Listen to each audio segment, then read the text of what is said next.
সম্পূর্ণ নবাব উসুল করিয়া পরিশোধ করিয়া উপস্থিত সাক্ষীগণের সম্মুখে আমার ওকালতিতে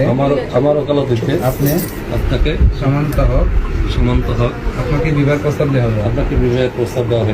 আপনি বলেন আলহামদুলিল্লাহ কবুল। রাজি থাকতে বলবো।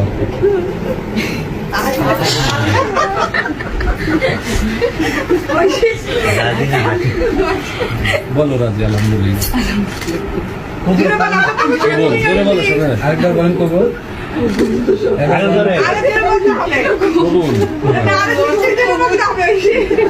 শুনছি সবাই আমরা আলহামদুলিল্লাহ কবুল করিলাম। আলহামদুলিল্লাহ আমরা সবাই শুনছি, সবাই বলে আলহামদুলিল্লাহ।